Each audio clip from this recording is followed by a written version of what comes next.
ഗുഹകളിലും അരണ്യങ്ങളിലും ജീവിക്കുന്ന ഒരു മനുഷ്യൻ ഒരു രാജ്യത്ത് താമസിക്കുമ്പോൾ കാറ്റുകളെ പെട്ടെന്ന് നിരീക്ഷിക്കും. കാറ്റിൻ്റെ നാദം, കാറ്റിൻ്റെ വഴികൾ പെട്ടെന്ന് നിരീക്ഷിക്കും. അപ്പോൾ ബ്രിട്ടീഷുകാർ ഇവിടെ വന്നാൽ, പഴയ ബ്രിട്ടീഷ് ഇന്ത്യക്കാർ ഇവിടെ വന്നപ്പോൾ ഇവിടെ വന്ന ഇന്ത്യക്കാരോട് ഇത് എന്താ നിങ്ങൾ കാറ്റിൽ പറയുന്നത്? കാറ്റ് കൃത്യമായിട്ട് ഇവിടെ വരുന്നുണ്ടല്ലോ, ഇവിടെ ഇടവപ്പാതി. അതിന് സംസ്കൃതത്തിൽ പറഞ്ഞു കൊടുത്ത പേരാണ് നൈരുത്യ മാറ്റം. അതായത് നിര്യതി ദിശയിൽ നിന്ന് സൗത്ത് വെസ്റ്റ് പടിഞ്ഞാറൻ കാലവർഷക്കാറ്റ് ഇന്ത്യക്കാറ്റുകൾ അതാണ് എന്ന് ഇവിടുന്ന് പറഞ്ഞത്. ഈ വാക്കാണ് ആദ്യമായിട്ട് ബ്രിട്ടീഷ് ഇന്ത്യയിലെ നമ്മുടെ സൗത്ത് വെസ്റ്റ് അവരുപയോഗിച്ച ഫെസ്റ്റുകൾ നമ്മുടെ സംസ്കൃത വാക്കാണ്. പിന്നീടാണ് സൗത്ത് വെസ്റ്റ് മൺസൂൺ എന്നുള്ള പേര് അവർ പിന്നെ മാറ്റി. അപ്പോൾ അത് നമ്മുടെ ഇടവപ്പാതിയാണ്. ഇതിനെ പറ്റിയിട്ട് നമുക്കൊന്ന് ആലോചിച്ച് നോക്കാം. ഇത് എന്നാ തുടങ്ങിയത്? ഇത് ടിബറ്റൻ പ്ലാറ്റു ഉണ്ടാകല്ലാതെ ആദ്യത്തെ കൊളീഷൻ നടന്ന കാലം, അതായത് അബൌട്ട് 50 മില്യൺ ഇയേഴ്സ് മുമ്പാണ് ആദ്യമായിട്ട് ഈ മൺസൂൺ ഇന്ത്യയിൽ സ്റ്റാർട്ട് ചെയ്തതെന്നും അത് ശക്തി ആർജിച്ചത് 8 മുതൽ 20 മില്യൺ ഇയേഴ്സ് വരെയുള്ള പീരീഡിലാണെന്നുമാണ് ഇപ്പോഴത്തെ ജിയോളജിസ്റ്റുകളുടെ കണ്ടുപിടുത്തം. അങ്ങനെ നോക്കുമ്പോൾ ഈ മൺസൂൺ വാച്ച്, മൺസൂണിനെ നിരീക്ഷിക്കുക എന്നുള്ള, മൺസൂൺ വിൻഡിനെ നിരീക്ഷിക്കാതെ കടൽ യാത്ര സാധിക്കില്ലവോ? ഏതെങ്കിലും ഒരു ജനതയ്ക്ക്, ഇന്ത്യയിലെ ഏത് ജനതയായാലും കടൽ യാത്ര ചെയ്യാൻ ഈ മൺസൂൺ വിൻഡിനെ നിരീക്ഷിക്കുക. ഈ നിരീക്ഷണം എവിടെയാണ് നടന്നതെന്ന് ചോദിച്ചാൽ കേരളം എന്ന് പറയാനൊട്ടും പറ്റില്ല. കേരളത്തിലുള്ളവരാണ് നിരീക്ഷിച്ചത്. എന്തുകൊണ്ട്? Why not from other parts of India എന്നുള്ളതാണ് കാരണം. ഇത് വളരെ കൃത്യമായിട്ട് പറയുകയാണെങ്കിൽ ഈ സഹ്യപർവ്വതത്തിൻ്റെ മുകളിൽ ഈ കാറ്റ് വന്നടിച്ച് ഇവിടെ മഴ പെയ്യുന്നത് തുടങ്ങുന്ന ഇടവപ്പാതി തുടങ്ങുന്ന സംഗതി ഈ പറഞ്ഞ 8 തൊട്ട് 15 മില്യൺ വർഷം മുമ്പ് മുതൽ ശക്തമായ ഈ സാധനം ഇന്നും അതുപോലെയാണ് തുടങ്ങുന്നത്. അതായത് ശ്രീലങ്കയാണ് നമ്മളുടെ 0 ഡിഗ്രി അക്ഷാംശം. ഇനി വേറൊരു പ്രശ്നം, അത് ഞാനിവിടെ പറയണ്ട, പറയാതെ വലിയ ഇത് പറയുമ്പോൾ നമ്മുടെ എല്ലാ ജ്യോതിഷ ഗ്രന്ഥങ്ങളിലും 0 ഡിഗ്രി ഭൂമധ്യരേഖയുടെ അക്ഷാംശം എന്ന് പറയുന്നത് ലങ്കയുടെ അക്ഷാംശമാണ്. എന്തുകൊണ്ട്? ഇന്ത്യ ഉപഭൂഖണ്ഡത്തെ സംബന്ധിച്ചിടത്തോളം നമ്മുടെ ഏറ്റവും ഭൂമധ്യരേഖയോട് അടുത്ത് കിടക്കുന്ന സ്ഥലമാണ് ലങ്ക. തിരിച്ചല്ല, തിരിച്ചാവാൻ വയ്യ, അത് വരുന്നുണ്ട്. അത് എന്തുകൊണ്ടാണ് അങ്ങനെ ആയിപ്പോയി? ശ്രീലങ്കയാണ് നമ്മുടെ അക്ഷാംശം. അവിടെ ഈ കാറ്റിൻ്റെ റംബ്ലിംഗ്, വില്യം ലോഗന്റെ പുസ്തകം വായിച്ചിട്ടുള്ളവർക്ക് അറിയാം. അദ്ദേഹം ഇങ്ങനെ കൃത്യമായിട്ട് അതിനെ ആ clock like monsoon of Kerala എന്നുകൊണ്ട് അത്ഭുതപൂർവ്വം എഴുതിയിട്ട്, ഇങ്ങനെ ഒരു സാധനം ലോകത്തിൻ്റെ ഒരു ഭാഗത്തും ഇല്ല എന്നുകൊണ്ട് ലോകൻ എഴുതിയിട്ട് മലബാർ ലോകത്തിന് വില്യം ലോഗന്റെ മലബാർ മാനുവൽ. എന്താ പറയുക വെച്ചാൽ കൃത്യമായിട്ട് കൃത്യസമയത്ത് അദ്ദേഹം വിവരിച്ചിട്ട്, കവിത്വത്തോടെ വിവരിച്ചിട്ടുള്ളത് ആ റംബ്ലിംഗ് കൊണ്ട് ആ കണ്ടറിൻ്റെ ഇടിമുഴക്കം, ആ നാദം ആദ്യം കേൾക്കും. ഇങ്ങനെ ഉരുണ്ടിങ്ങനെ റംബ്ലിംഗ് ഇടിമുഴക്കം. ഇത് കഴിഞ്ഞിട്ട് ആ മിന്നല്, ഇങ്ങനെ മഴ, മേഘം ഉരുണ്ടുകൊള്ളുന്നു, ഇങ്ങനെ ഒരു പ്രതിഭാസം. ഇത് കൃത്യം എല്ലാ കൊല്ലം ആ സമയത്ത് വരുന്നു. ഇത് വെച്ചിട്ടാണ് ഈ നാട്ടിൻ്റെ സകല കാര്യങ്ങളും, ഇവരുടെ വനവിഭവങ്ങളും, ഇവരുടെ കൃഷിയും, ഇവരുടെ വാണിജ്യവും, ഇവരുടെ യാത്രകളും, കടൽയാത്രയും, പാപ്പവും ഇത് വെച്ചിട്ടാണ് അത് എഴുതിയിട്ടല്ലേ. അപ്പം ഈ സാധനം ഇവിടെ വെച്ചിട്ടേ പറ്റും, വേറൊരു തരത്തും പറ്റില്ല. പ്രകൃതി നമ്മളെ ചതിക്കില്ല. മറ്റുള്ള ഈ എഴുതിവെച്ച സാധനങ്ങളൊന്നും അല്ല. നമ്മൾക്ക് ഈ പ്രകൃതി എന്നും ഇപ്പോഴും അങ്ങനെ തന്നെയാണ്. എടവപ്പാതിയിൽ നിങ്ങൾ നിരീക്ഷിച്ച് നോക്ക്. ആ ഏതാണ്ട് മെയ് 17-ന് 20-ന്റെ ഇടയിലായിട്ട് ആ റംബ്ലിംഗ്, ശ്രദ്ധിക്കുന്നവന്റെ ചുവട്ടുള്ള റംബ്ലിംഗ് കേൾക്കാതിരിക്കില്ല. ശ്രദ്ധിക്കണം, ശ്രദ്ധയില്ലാത്തവൻ കേൾക്കില്ല. ആ നാദത്തിന്റെ അതിനെ നാദം, പ്രകാശം, പർജന്യൻ, ഇതിനെയൊക്കെ നോക്കി വൈദിക ഋഷി എഴുതിയിട്ടുള്ള മുഴുവൻ കേരളത്തിൽ നിന്നാണെന്ന് യാതൊരു സംശയമില്ലാതെ. കൊറിഡോർസ് ഓഫ് ടൈം എന്ന് പറഞ്ഞൊരു ജ്യോതിഷ പുസ്തകം ഇംഗ്ലീഷിൽ എഴുതിയിട്ട് ഞാൻ സ്ക്രിപ്റ്റിൽ പബ്ലിഷ് ചെയ്തിട്ടൊക്കെ അതെനിക്ക് മലയാളത്തിൽ ഞാൻ ആക്കിയിട്ടില്ല. കാരണം മലയാളത്തിൽ പബ്ലിഷ് ഞാൻ ആളെ കിട്ടിയാണെന്നുണ്ട് അങ്ങനെ ഉണ്ട്. അതിൽ ഇത് മുഴുവൻ എഴുതിയിട്ട് ഞാൻ ലോകൻ എഴുതിയതൊക്കെ. അപ്പം ഇത് ഇവിടെ നടന്നിട്ടുള്ളൂ. ഇത് നിരീക്ഷിച്ചത് കേരളീയരാണ് എന്നുള്ളതുകൊണ്ട് വേദം സൃഷ്ടിച്ചതും കേരളീയരാണ്. ആരണ്യകരെന്ന് പറയുന്നത് ശാസ്ത്രം ഉണ്ടാക്കിയവർ. കേരളീയർക്ക് മാത്രം പറയാൻ പറ്റില്ല, വെസ്റ്റേൺ കോസ്റ്റിലുള്ളവർ. കനോട്ട് സേ കേരളീയർ. ഒരു കാലത്ത് മാഹിഷ്മതി മുതൽ നർമ്മദാ തീരം, ഭൃഗുകച്ചം, കച്ചംകടൽ, അത് പരശുരാമൻ ഇരുന്ന സ്ഥലം അവിടെയാണല്ലോ. അവിടെ മുതൽ ഇങ്ങോട്ട് താഴെ വരെയുള്ള ഈ വെസ്റ്റേൺ കോസ്റ്റ് എന്ന് പറയുന്നത് ഇവിടെയാണ് ഇത് നടന്നിരിക്കുന്നത്. അതിന് പ്രധാനമായ ഒരു സ്ഥാനം എന്നും ഈ കേരളത്തിന് ഉണ്ടായിരുന്നിട്ടുണ്ട്. ഇത് ഞാൻ വെറുതെ ഞാൻ ഇതിലേക്കൊക്കെ വരാനുണ്ടായ ഒരു കാരണം വെറുതെ ഒന്ന് കാണിച്ചതുള്ളൂ. ഞാൻ എൻ്റെ നാട് കുന്നൂർക്കുളമാണ്. കുന്നംകുളത്തിൻ്റെ വളരെ അടുത്താണ്. കുന്നംകുളം തലപ്പള്ളി മേൽവട്ടത്തിൻ്റെ ഒരു പ്രധാന സ്ഥലമാണ്. എന്താണ് ഈ സ്ഥലത്തിന് പ്രത്യേകത? വന്നേരി നാട്ടിനെ പറ്റി നിങ്ങൾ കേട്ടിട്ടായിരിക്കില്ലേ? 18 ബ്രാഹ്മണന്മാരുടെ ഒരു സെൻ്ററായിരുന്നു വന്നേരി. ബ്രാഹ്മണന്മാരെ കഴിച്ചിട്ട് അതി ആകും കൂടി ചെയ്യണ്ട, അങ്ങനെയുള്ള ശ്രേഷ്ഠന്മാരായ ബ്രാഹ്മണന്മാരുടെ സെൻ്ററാണ്. ഇതിൽ സംഘകാലത്ത് നോക്കിക്കഴിഞ്ഞാൽ പറയുന്ന 7 കുറുനില മന്നന്മാരെ പറ്റി പറഞ്ഞാൽ 5 പേര് ഈ ലൊക്കാലിറ്റിയിൽ കിടക്കുന്നു. 5 പേര്. ഇത് ഞാനൊരു ചതുരമായിട്ട് വരച്ചു എന്നുള്ളൂ. ശരിക്കും ഗോളാണ്. അതിൻ്റെ ട്രിഗണോമെട്രിയാണ് ഈ വരച്ചത്. ഇതൊക്കെ ഞാൻ നമ്മുടെ സ്വന്തം നാട്ടിൻ്റെ ആയതുകൊണ്ട് ഞാൻ പഠിച്ചു എന്ന് മാത്രം. അമ്പലങ്ങൾ വെച്ചിട്ട് ഏൻഷ്യൻ്റ് ആൻഡ് വെരി ഏൻഷ്യൻ്റ് ടെമ്പിൾസിൽ പോയിട്ട് അത് തമ്മിലുള്ള ട്രിഗണോമെട്രിയാണ് ഈ വരച്ചിരിക്കുന്നത്. അതൊന്നും ഇവിടെ ഞാൻ പറയാൻ വേണ്ടിയല്ല, പക്ഷെ ഇങ്ങനെയാണ് സ്റ്റഡീസ് വരേണ്ടത്. ഞാൻ ഇതിൻ്റെ ഒരു മോഡൽ കാണിക്കുകയെന്നേ ഉള്ളൂ. ഇതല്ലാണ്ട് നമുക്ക് മുഴുവൻ ഒരു സ്ഥലത്ത് പറയാൻ പറ്റില്ല. പക്ഷെ ഇത് നോക്കിക്കഴിഞ്ഞാൽ പെരുമ്പടപ്പ് വന്നേരി പെരുമ്പടപ്പ് സ്വരൂപത്തിൻ്റെ ഒരു മൂലയ്ക്ക് വെളിയൻ ആവിക്കോമാൻ എന്ന് പറയുന്ന ആളുടെ വെളിയൻ കൂട്. ഇവിടെ നോക്കിയാൽ പറമ്പുമല പാരിവള്ളൽ എന്ന് പറയുമ്പോൾ പറമ്പുമല പാരി എന്ന് പറയുന്ന ആളുടെ ഇപ്പോഴത്തെ പറമ്പിക്കുളം, പഴയ പറമ്പിമല അല്ലെ പാരിവള്ളൽ എന്നാണ് തമ്മിൽ. അതുപോലെ കുതിരമലയിലെ കാരി എന്ന് പറയുന്നത്, അതായത് കുതിരാൻ ഏരിയയിലെ കാരി സ്വരൂപം. മുള്ളൂർ മലയിലെ ഓരി, ഇപ്പം നമ്മളതിനെ മുള്ളൂർ കര എന്ന് പറയുന്നത്. പേര് ജസ്റ്റ് മാറിയിട്ടുള്ളൂ. ഇപ്പോഴും അതൊക്കെ നമുക്ക് ലൊക്കേറ്റ് ചെയ്യാം. അത് M.R. രാഘവാചാര്യ പറഞ്ഞ പോലെ സ്ഥലനാമങ്ങൾ നിങ്ങൾ മാറ്റാത്ത കാലത്തോളം നമ്മുടെ ചരിത്രത്തിനെ ആർക്കും ഡിസ്റ്റോർട്ട് ചെയ്യാൻ പറ്റില്ല. സ്ഥലനാമങ്ങൾ അങ്ങനെയാണ്. സ്ഥലനാമങ്ങൾ നിങ്ങൾ മാറ്റിയോ ചരിത്രം പിന്നെ തിരിട്ട് തപ്പേ കാണാൻ പറ്റില്ല. കാരണം പണ്ടുള്ളവർ അത്രയും കൃത്യം. പിന്നെ നന്ദൻ എന്ന് പറയുന്ന ആൾ മൂഷക രാജവംശത്തിലെ 2ാമത്തെ ചക്രവർത്തിയാണ്. അദ്ദേഹത്തിൻ്റെ ഏരിയയുടെ ഈ ഏരിയ, അതായത് കൊല്ലങ്കോട് പാലക്കാട് ഏരിയ, അവിടെയാണ് സുപ്രീമാണ്. തലപ്പള്ളി മേൽവട്ടം അവിടെ നിന്ന് തുടങ്ങും ഈ അറ്റം കടൽ വരെ, അശ്വരൂർ കടൽ വരെ തലപ്പള്ളി മേൽവട്ടം. ഈ തലപ്പള്ളി മേൽവട്ടത്തിലാണ് ഇന്നും ഏറ്റവും അധികം പഴയ ടെമ്പിൾസ് കിടക്കുന്നത്. അതുകൊണ്ടാണ് ഞാൻ ഇതിലേക്ക് എനിക്ക് തോന്നുന്നു കുട്ടിക്കാലത്ത് തന്നെ അമ്മയുടെ കൂടെ ഈ സ്ഥലങ്ങളൊക്കെ സംസാരിച്ചതുകൊണ്ടോ എന്തോ എനിക്കതൊക്കെ അങ്ങനെ തലയിൽ കിടക്കുന്നത്. പിന്നീട് പഠനം വന്നപ്പോൾ ഇതാണല്ലേ നമുക്ക് പിന്നീട് വരുന്നതാണ്. ഇതിപ്പോൾ ഞാൻ അവിടുത്തെ കക്കാട്ട് കലശമലയിലെ നരിമട എന്ന് പറഞ്ഞ നരിമടാന്ന് ഇപ്പോൾ ആൾക്കാർ വിളിക്കുന്നുള്ളൂ. അതിൻ്റെ ശരിക്കുള്ള പേര് നരിമട എന്നല്ല ശരിക്കും. കാരണം കലശമല എന്ന് പറയുന്നത് അഗസ്ത്യ മഹർഷിയുടെ കലശം ചെരിഞ്ഞപ്പോൾ ഒഴുകിപ്പോയ ഒരു പെരീനിയൽ ദ്വീപുണ്ട് അതിനകത്താണ്. അവിടെ ഒരു യജ്ഞശാലയുണ്ട്. അതിൻ്റെ മുകളിൽ ഒരു പഴയ ഒരു ഒബ്സർവേറ്ററി, അസ്ട്രോണമിക്കൽ ഒബ്സർവേറ്ററി നിന്നതിൻ്റെ അവശിഷ്ടങ്ങളുണ്ട്. ഇപ്പോഴുണ്ടോ എന്ന് എനിക്കറിയില്ല. പക്ഷെ ഞാൻ അതിൻ്റെ ഫോട്ടോഗ്രാഫ്സ് എടുത്ത് വെച്ചിട്ടുണ്ട്. അതുകൊണ്ട് പഴയ ചിത്രങ്ങളല്ലേ ഇപ്പോഴുണ്ടോ ഈ ആൾക്കാർ കൈകേറിയിട്ട് എടുത്തുകൊണ്ടുപോയിട്ടാവും. പക്ഷെ അവിടെ ഉണ്ടായിരുന്നു. ഇതിൽ ഈ സ്ഥലം ഈ കുന്നിൻ്റെ താഴെ തുറന്നുണ്ടാക്കിയ ഒരു ഗുഹയാണ്. കിഴക്കുന്നാണ് അതിന് എൻട്രൻസ്. വാസ്തുവിൽ പറയണ മതി കിഴക്കുന്നാണ് എൻട്രൻസ്. ഈ കുന്നിൻ്റെ ഓൺഹലോസ് എന്ന് പറയുന്ന നാഭി എന്ന് പറയുന്ന മുകളിലത്തെ ഭാഗം, അവിടെ 2 തുളയുണ്ടാക്കിയിട്ടുണ്ട്. അതായത് ചോട്ടത്തെ ഗുഹയിലേക്ക് മുകളിൽ നിന്ന് കണക്കാവുന്ന രീതിയിൽ 2 ഗുഹ. ഒന്ന് ഡയറക്റ്റ് ഇങ്ങനെയാണ്, ഒന്ന് ലേശം ചെരിഞ്ഞിട്ടൊരു ഇതിനകത്ത് കിഴക്കുന്ന് വരുന്ന സൂര്യരശ്മി ഇങ്ങനെ കടന്നിട്ട് ഒരു സ്ഥലത്തെത്തും. മുകളിൽ നിന്ന് ഉച്ച സൂര്യൻ്റെ രശ്മി ഇങ്ങനെ എത്തും, ഒന്ന് ചെരിഞ്ഞ രശ്മി എത്തും. ഈ 3 ആംഗിളും ഇതിൻ്റെ ഉള്ളിലിരുന്നുകൊണ്ട് ഒരു മനുഷ്യൻ നിരീക്ഷിക്കാം. മുകളിലാണെങ്കിൽ ഈ ഓഫലോസിൻ്റെ 2 സൈഡിലുമായിട്ട് തെക്കും വടക്കുമായിട്ട് 2 സ്തൂപം നാട്ടിയിട്ട് അവിടെ ശംഖു നാട്ടിയിട്ട് ഷോർട്ട് ഡേയും ലോങ് ഡേയും അളക്കാനുള്ള സംവിധാനമുണ്ട് അവിടെ. പിന്നെ താഴത്തേക്ക് ഒരു പകുതി അഷ്ടാംശ യന്ത്രം ഇങ്ങനെയുണ്ട്. അഷ്ടാംശ യന്ത്രത്തിൻ്റെ ഒരു സാമ്പ്രാജ്യം ഇങ്ങനെ വളഞ്ഞിട്ടുള്ളൊരു സാമ്പ്രാജ്യ യന്ത്രത്തിൻ്റെ ഒരു കഷ്ണം കാണുമ്പോൾ അതിൻ്റെ പോയി അതിൻ്റെ മുമ്പിലായിട്ടാണ് ഇത് 2 അങ്ങനെ ഇനിയാണല്ലോ ചേക്കുരിലും അങ്ങനെയാണല്ലോ ഉണ്ടാക്കിയിരിക്കുന്നത്. ഇത് അതിനൊക്കെ പഴക്കമുള്ളതാണ്. അഗസ്ത്യൻ്റെ കാലത്ത് ആരാ നിരീക്ഷിച്ച് അഗസ്ത്യനാണോ അഗസ്ത്യന് ശേഷം വന്ന ശിഷ്യന്മാരാണോ എന്ന് നമുക്ക് പറയാൻ കഴിയില്ല. പക്ഷേ ഈ സാധനം ഇവിടെ ഉണ്ട്. ഈ ഏരിയയ്ക്കും അകത്തിയും തന്നെ പേര്.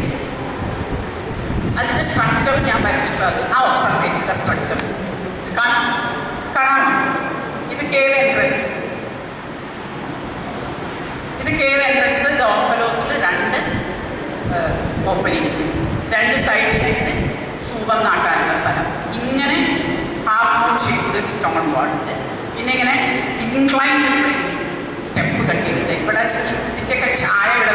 ഇതൊരു വിശേഷം എന്താ വെച്ചാൽ ഇതിൻ്റെ അകത്തൊക്കെ ആൾക്കാർ കടന്നിട്ട് വളരെയധികം കാലമായി. ആൾക്കാരൊന്നും നടക്കാതെ ഈ ഒരു ഏരിയയിൽ ബാക്കി എല്ലാവർക്കും പുല്ല് മുളച്ചിരുന്നു. ഈ ഏരിയയിൽ ഒരു പുല്ല് പോലും അവിടെ അല്ലേ സോറി പുല്ല് പോലും മുളച്ചിട്ടില്ല. ഭയങ്കര അതിശയം. അതിൻ്റെ താഴത്തേക്ക് ഇറങ്ങിയാൽ ഒരു യജ്ഞശാല, അവിടെ ഹോമകുണ്ടങ്ങൾ കാണാം. പിന്നെ മൊഹഞ്ചദാരോ മരുന്ന് എന്താ പറയുക, ഇത് പോയില്ലേ ഓവുകൾ മൂടിയ കനാൽസ് കാണാം. ഇതൊക്കെ നമ്മൾ പിന്നെ താഴത്തേക്ക് ഇറങ്ങിയാൽ ഭയങ്കര അതിശയം. സൗത്ത് വെസ്റ്റിൽ, അതായത് നിര്യതി കോണിൽ, നേരത്തെ പറഞ്ഞ നിര്യതിക്കാറ്റിൻ്റെ കോണിൽ അതിമനോഹരമായൊരു ഉച്ച കാടാണ്. ആ കാടിൻ്റെ അവിടെ ഒരു പിണ്ടപ്പാറയുണ്ട്.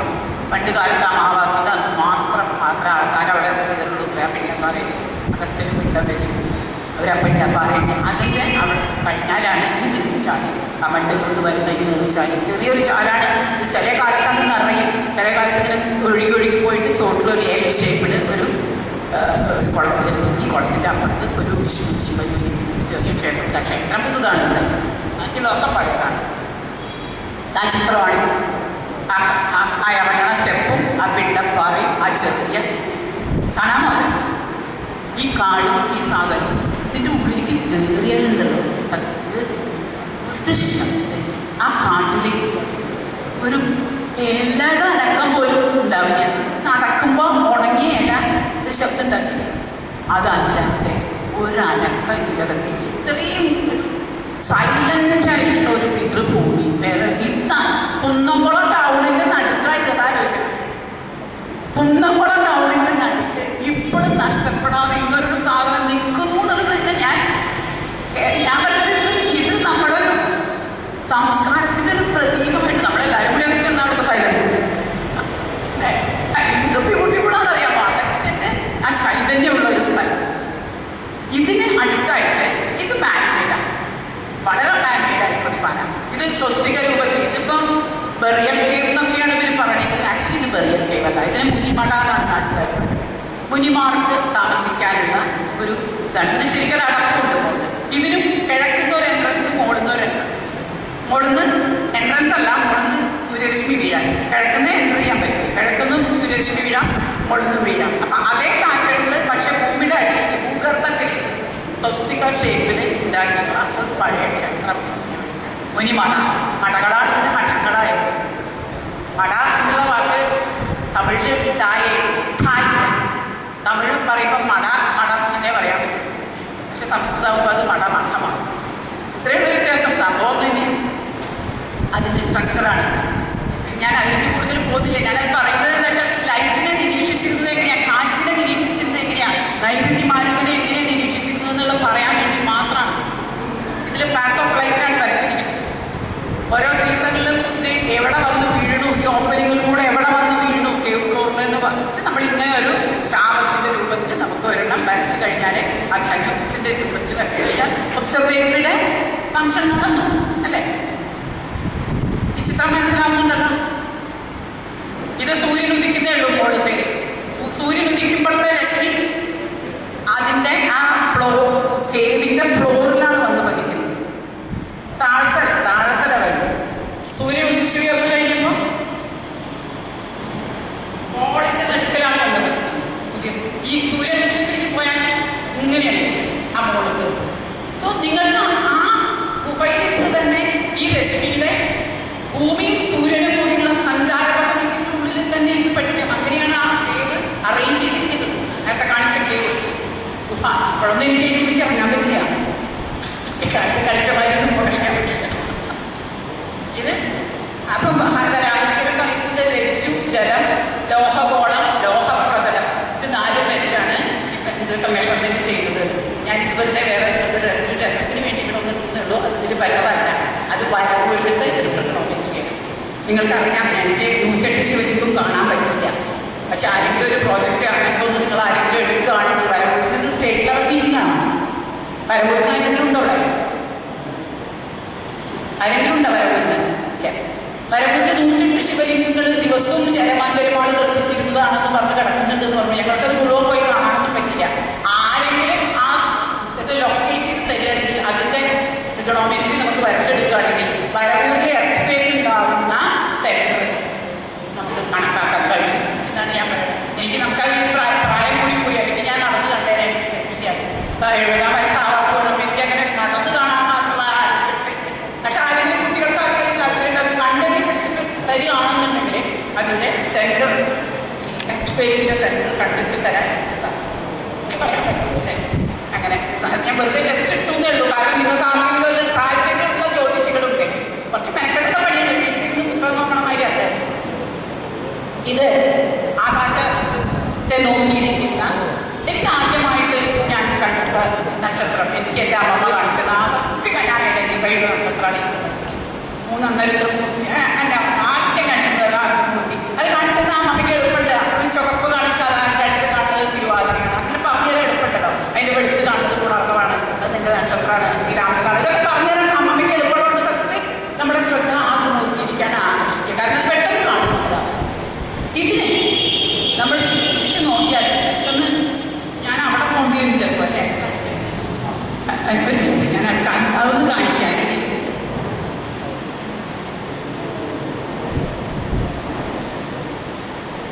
അവിടെ ഇങ്ങനെ നോക്കിയ ഒരു വില്ല് പിടിച്ച ഒരാളാണ് ശരിക്കും. വില്ല് ഇങ്ങനെ വില്ല് ചാപം പോലെ ഇങ്ങനൊരു വില്ല് പിടിച്ചിട്ട് ഇങ്ങനെ പിടിച്ചിട്ടുള്ള ഒരാളാണ് നമ്മുടെ വേട്ടേക്കറിനാണ്. വേട്ടയ്ക്ക് ഒരു മകൻ എന്ന് പറയുന്നത് ഇടവപ്പാടിയിലെ ഇടവം രാശിയാണത്. ഇടവം രാശിയില് മൃഗശിരസ്സോട് കൂടിയിട്ട്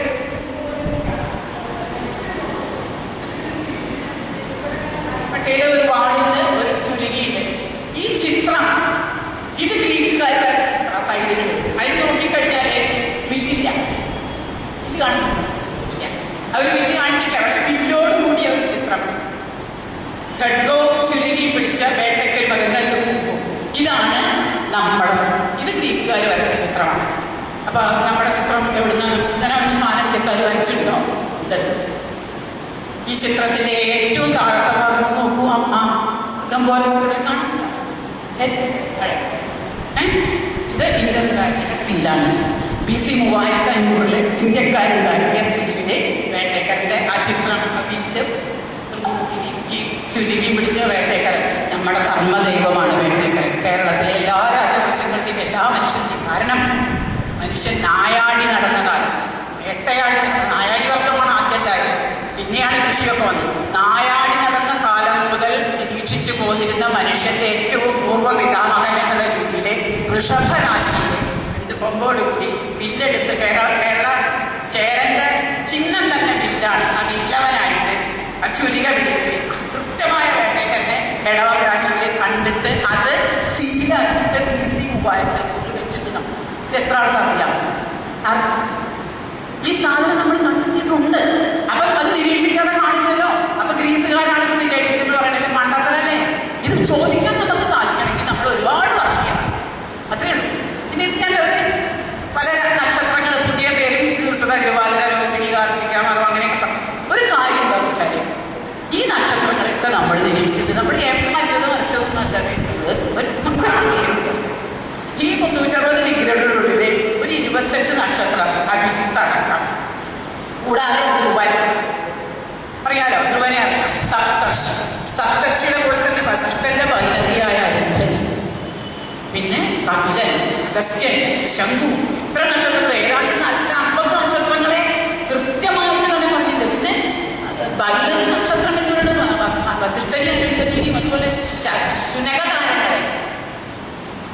ശുനകതാരങ്ങൾ ബൈനറീസാണ്. അവരുടെ സിറിയസ് A and D എന്ന് ഇപ്പോൾ ആൾക്കാർ വിളിക്കുന്നത് അത് ഇവർ കണ്ടെത്തിയിട്ട് വളരെ കുറച്ച് കാലമായിട്ടുള്ളൂ. അപ്പൊ വേഗത്തിലൊക്കെ ഈ ശുനകതാരങ്ങളുടെ കണക്ക് നോക്കിയിട്ട് മഴയെ നിശ്ചയിക്കുന്ന ഇത് പറയുന്ന സ്ഥലത്ത് പല പ്രമുഖ സംസ്കൃത പണ്ഡിതന്മാരും ഉപനിഷത്ത് വ്യാഖ്യാനിക്കുന്ന സമയത്ത് എന്തിനാണ് ഇത് നായക്കൊരു മന്ത്രം എന്ന് എഴുതിയിട്ടുള്ളതായിട്ട് കണ്ടിട്ടുണ്ട്. നായക്കുള്ള മന്ത്രം എന്ന് പറയുന്നത് മെസ്സഞ്ചർ ഓഫ് റെയിൻ ആയിട്ടാണ് ആ ശുനകതാരത്തിനെ അവിടെ നോക്കുന്നത്. 1 വർഷം നിരീക്ഷിക്കണം, എന്നാലേ ഈ ശുനകതാരം കുതിക്കുമ്പോൾ അറിയാം ഇതാ വരുന്നത് ഇടവപ്പാതി. അതിനാണത്. ആ മന്ത്രം പർജന്യം വരാനാണ്, അന്നം വരാനാണ്, കാറ്റും മഴയും പഞ്ചഭൂതങ്ങളും കൂടിയിട്ടാണ് ഈ ഇടവപ്പാതി വരുന്നല്ലേ.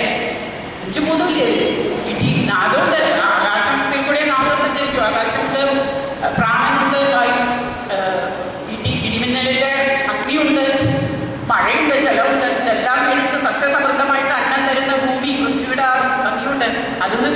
ജൈവ വൈവിധ്യം, ബയോഡൈവേഴ്സിറ്റി ഉണ്ട്.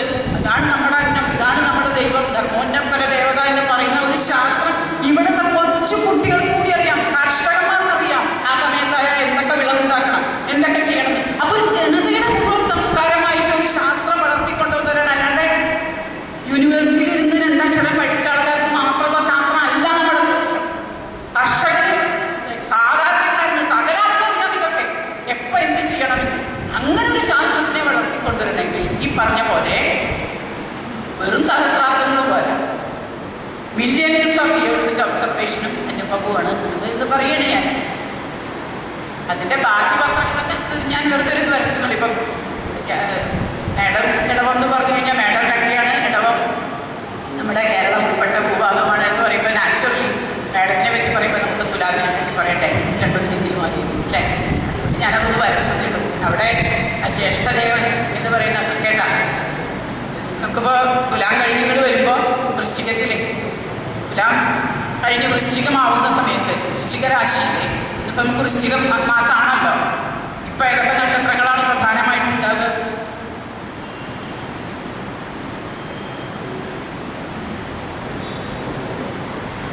വിശാഖം, അനിഴം, തൃക്കേട്ടം അല്ലെ. ആ തൃക്കേട്ടയാണ് ജ്യേഷ്ഠ എന്ന് പറയുന്നതാണ് ടാറസ് എന്ന് പറയുന്ന ഭീമൻ, ചുവന്ന ഭീമൻ എന്ന് വിളിക്കുന്നത്. അവിടെ കാണാണ്ട് മുക്കിലില്ലേ. ഇത് വിഷ്ണുവിന്റെ കണ്ണായിട്ടാണ്. ശരിക്കും ആക്ച്വലി പറയുകയാണെങ്കിൽ അനന്തൻ, ഈ അനിഴം എന്ന് പറയുന്നതിന് വേറൊരു പേര് സർപ്പമസ്തകം, ഇങ്ങനെ പറ്റി നിർത്തിയ ഒരു സർപ്പത്തിന്റെ രൂപമാണ് അനിഴത്തിന്. അതിന് അനുരാധ എന്ന പേരുണ്ട്. അനുരാധ അല്ലെങ്കിൽ അനിഴം എന്ന സർപ്പമസ്തകത്തിന്റെ കീഴിൽ കണ്ണു പിടിച്ച് ഇങ്ങനെ ശയന വിഷ്ണുവായിട്ട് കിടക്കുകയാണ്. വിശാഖത്തിന് ഒരു ചക്രത്തിന്റെ രൂപമാണ് സൈഡിൽ. ചക്രം, വിശാഖത്തിന് ചക്രരൂപമാണ്. ലാലചക്രം പോലെ എന്നും പറയാം, സുദർശന ചക്രം പോലെ എന്ന് പറയാം. എന്തായാലും ചക്രരൂപമാണ്. ആ ചക്രം ഒരു സൈഡിൽ ഇതുമായിട്ട് അനന്തന്റെ മുകളിൽ ഇങ്ങനെ കിടക്കുന്ന ആ ശയന വിഷ്ണുവിന്റെ കാലാനുഷ്ഠികം ഈ സമയത്ത് നമ്മൾ പ്രധാനുഷ്ഠിച്ചിരിക്കണം. ഈ അനുഷ്ഠിച്ചേ പറ്റൂ. അത് ഇവിടുത്തെ എല്ലാവരും ചെയ്യും. അത് ശാസ്ത്രജ്ഞനെന്നോ അശാസ്ത്രജ്ഞനെന്നോ ഭേദമില്ലാതെ എല്ലാ കുട്ടികളും വ്രതമനുഷ്ഠിക്കുന്ന ഒരു സമയമാണ് വൃശ്ചിക മാസം. കാരണം അത് ആ സമയത്ത് ആ കണ്ണ് തുറക്കുന്നത് അനന്തന്റെ കണ്ണ്. അനന്തൻ നമ്മുടെ എല്ലാവരും പൂർവികനായിട്ടുള്ള അനന്തനും താഴെ വിഷ്ണുവിരിക്കുന്ന ആ സ്ഥലമാണത്. അത് 90 ഡിഗ്രി മാറി അതിന്റെ നേരെ വരും കിഴക്കിട്ട്. ഇത് പുതിയ ചിത്രമാണ്. സൂര്യന്റെ ചുറ്റുമുള്ള ഭൂമിയുടെ ആ ഭ്രമണപഥം. ഇപ്പൊ ഈ ശരിക്കും സൂര്യൻ അവിടെ അങ്ങനെ അനങ്ങാതെ നിൽക്കില്ല. സൂര്യൻ ശരിക്കും മൂവ് ചെയ്യുന്നുണ്ട്, പതുക്കെയാണെങ്കിൽ മൂവ് ചെയ്യുന്നുണ്ട്. സൂര്യന്റെ സെന്ററായിട്ട് ഒരു നിയർ ബൈ സ്റ്റാർ, അതാണ് മുകളിൽ കാണിച്ചിട്ടുണ്ട്. അപ്പൊ അതിനെ നമ്മളിങ്ങനെ വരച്ചു കഴിഞ്ഞാൽ, ലൈറ്റ് മാർക്ക് വരച്ചു കഴിഞ്ഞാൽ ഏതാണ് ഒരു ഉടുക്കിന്റെ ഷേപ്പിൽ ആണെന്നില്ല. സൂര്യന്റെ ലേശം അങ്ങോട്ട് മാറിക്കഴിഞ്ഞാൽ സൂര്യനും ഭൂമിയും തമ്മിൽ അങ്ങനെ കോർഡിനേറ്റ്സ് ആണ്. സൂര്യൻ നീ ഭൂമിക്ക് അങ്ങോട്ട് നീങ്ങാണ്ട് വയ്യ. ഭൂമിയുടെ തവണ സൂര്യന്റെ ചുറ്റും അല്ലാണ്ട് സൂര്യൻ കൊണ്ട് പോയാൽ ഭൂമി ഇങ്ങോട്ട് പോയില്ല.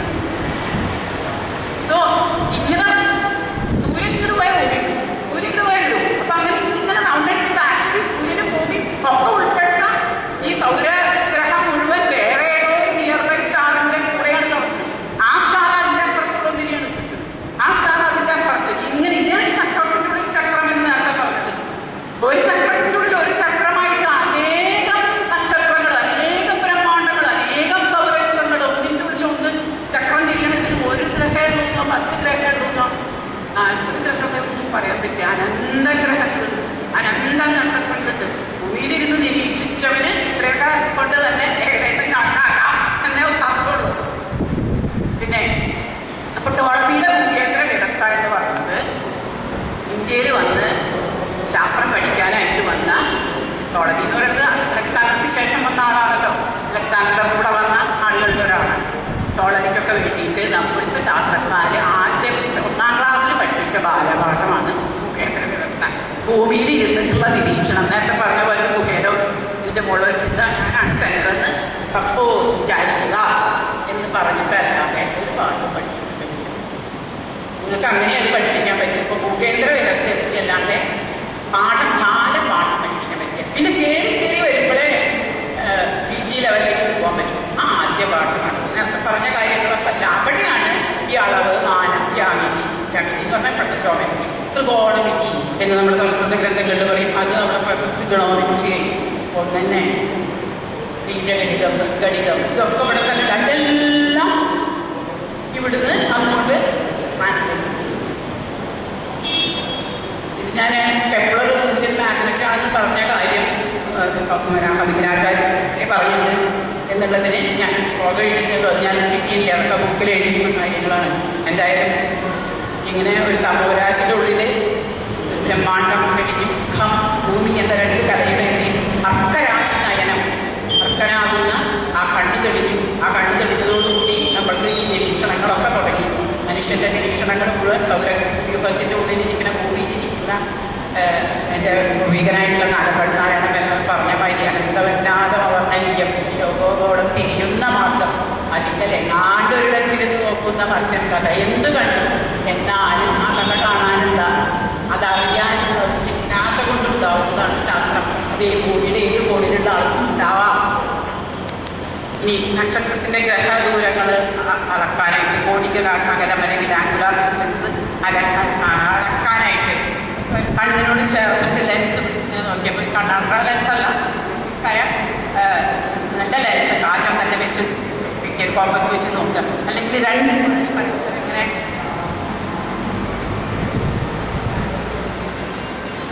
പിന്നെ ഇങ്ങനെയുള്ള സാധനങ്ങളൊക്കെ 1564 ടൈപ്പോഗ്രാഫി ചെന്ന് ചെയ്യാൻ തുടങ്ങി.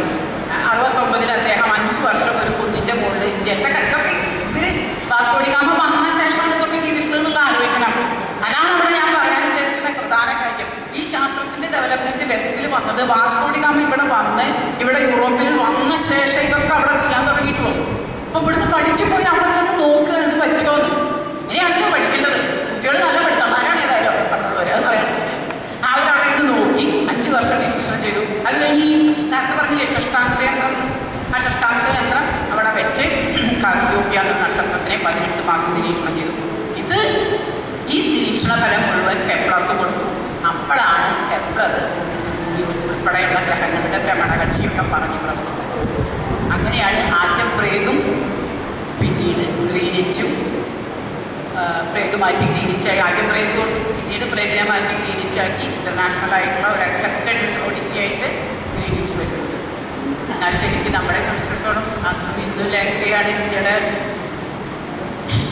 ഇന്ത്യയുടെ ഭൂമധ്യരേഖ ലങ്ക തന്നെയാണ്. നമുക്ക് എങ്ങനെയാണ് മാറി ഗ്രീനിച്ചാവും എങ്ങനെയാണ്? നമ്മൾ പക്ഷെ ഇപ്പം എന്താ ചെയ്യണത്? നമ്മൾ ഇവിടുത്തെ സമയത്തിൽ അടിയളവ് ബാക്കിയെടുത്തിട്ട് ഇവിടുത്തെ ഒരു ജാപം കഴിഞ്ഞാൽ നമ്മളതിൻ്റെ ഗ്രീനിച്ച് കൺവെർട്ട് ചെയ്യേണ്ട ആവശ്യമില്ലാന്നാണ് ഞാൻ പറയുന്നത്. പക്ഷെ അത് നമ്മൾ ഇത് ചെയ്യാത്തത് കൊണ്ടാണ് നമ്മൾ ആ ഗ്രീനിച്ച് ആദ്യം തന്നെ ഈ ക്ലോക്ക് ശരിയാവണമെന്നില്ല, പേരിട്ട് ശരിയാവണമെന്നില്ല, ഓരോരുത്തരുടെ വാച്ച ഓരോ സമയം കാട്ടാൻ. പിന്നെ അടി അളന്നിട്ടല്ല എടുക്കുന്നത്, യാതൊരു രീതിയിലുള്ള യന്ത്രം നോക്കിയിട്ടല്ല എടുക്കുന്നത്. എന്നിട്ട് നമ്മൾ എടുത്ത് ഈ സമയം ഗ്രീനിച്ച് ടൈമിനോട് കൺവെർട്ട് ചെയ്തിട്ട് ഇങ്ങനെ എടുക്കുകയാണ്. ഇത്രയും കഷ്ടപ്പെടേണ്ട കാര്യമില്ല. പക്ഷെ അതാണ് നമ്മൾ ചെയ്തുകൊണ്ടിരിക്കുന്നത്. ഇത്രയും കഷ്ടപ്പെട്ടിട്ടുള്ള കൺഫ്യൂഷനാണ് നമ്മളുടേത്. അതിനെപ്പറ്റി ഞാൻ ഇവിടെ കൂടുതൽ പറയുന്നില്ല ഗണിതത്തിനെ പറ്റിയിട്ട്. ഇത് അങ്ങനെയുള്ള യന്ത്രം, അതായത് കണ്ണിൽ ചേർത്ത് പിടിച്ചിട്ട് ഉപയോഗിക്കാനുള്ള സാധനങ്ങൾ ഇൻഡസ് വാലിയിൽ നിന്ന് കിട്ടിയതാണ്. ഒന്നിൽ ഒരു കണ്ണ് നോക്കണം, മറ്റേ നോക്കണത് 2 എണ്ണം ഉണ്ട്. ഇത് കൂടാണ്ട് ഒരെണ്ണം കൂടി എനിക്ക് അതിൻ്റെ ചിത്രം കിട്ടിയില്ല. അതെങ്ങനെയാ വെച്ചാൽ ഒരു മൃഗത്തിൻ്റെ ഈ ഇവിടുത്തെ വെർട്ടിബ്ര എടുത്തിട്ട് ആ വെർട്ടിബ്ര തുറന്നിട്ട് 2 ഓട്ടണ്ടാക്കി അതിൻ്റെ ഉള്ളിൽ കാചം വെച്ചിട്ടുള്ള കാചമാണ് താഴെ കാണിച്ചിട്ടുണ്ട്.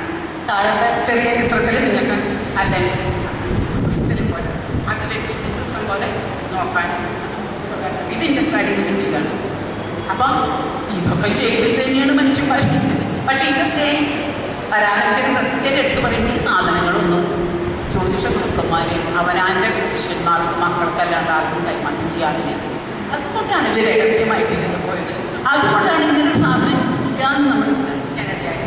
എന്നിട്ട് ഇത്രയും കാലം കഴിഞ്ഞ് നമുക്ക് ഇതിൻ്റെയൊക്കെ തെളിവ് കിട്ടിയത് അത്ഭുതമല്ലേ?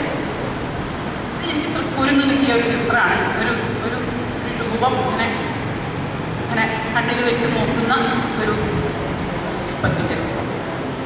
ഇത് അവിടെ നിന്ന് തന്നെ കിട്ടിയതാണ്. ഒരു ഗൈറോ ടെലസ്കോപ്പ് എന്ന് പറയുന്ന സാധനം. ഇതിലിപ്പോൾ ശരിക്കും 2-3 ലെവലിൽ കുഴൽ വെച്ചിട്ട് നോക്കാൻ കഴിയും. ഇതിൻ്റെ മുകളിൽ ഒരു പണ്ട് കാലത്ത് ഒരു മാഗ്നറ്റിക് ടൈപ്പ് മിറർ ഉണ്ടായിരുന്നു. ഇത് ചോട്ടിൽ അളവ് രേഖപ്പെടുത്തിയിരുന്നു. ഇതെന്തിനാണിതെന്ന് വെച്ചാൽ ഈ ഗൈറോ ടെലസ്കോപ്പ് ഇതും കൂടിയുള്ള സാധനം, ഗൈറോ തിയോഡലൈറ്റ് ടെലസ്കോപ്പും കൂടിയുള്ള സാധനം ഏറ്റവും അധികം ഉപയോഗം വരുന്നത് ഗുഹകൾ തുറക്കുന്നത്. ഗുഹ തുറക്കുമ്പോൾ നമുക്ക് വെളിച്ചം, സൂര്യൻ്റെ മാഗ്നറ്റിക് പോൾ നമുക്ക് കാണാൻ പറ്റില്ല. ആ മാഗ്നറ്റിക് പോൾ കാണാനും അതേപോലെ മുകളിൽ നമ്മൾ അറിയാൻ നിങ്ങൾ ക്ഷേത്രം കണ്ടിട്ടോ അറിയില്ല, മുകളിലൊരു ചില നിൽക്കുന്ന സ്ഥലമുണ്ട്, ചില ശിവഗംഗ നിൽക്കുന്ന സ്ഥലമുണ്ട് മുകളിൽ, അതിലേക്ക് കയറാൻ പാടില്ല. ശരിക്കും ലൈനിൽ കിട്ടിയിട്ടില്ലെങ്കിൽ നമ്മൾ അങ്ങോട്ട് കയറി തുറന്നു കഴിഞ്ഞാൽ വെള്ളം തലയിൽ കറക്റ്റായിട്ട് നോക്കാൻ ഇത് ട്രോപ്പിക്കിൽ മാത്രം ഉപയോഗിക്കുന്ന സാധനം. ഇപ്പം അത് ഉപയോഗിക്കുന്നില്ല.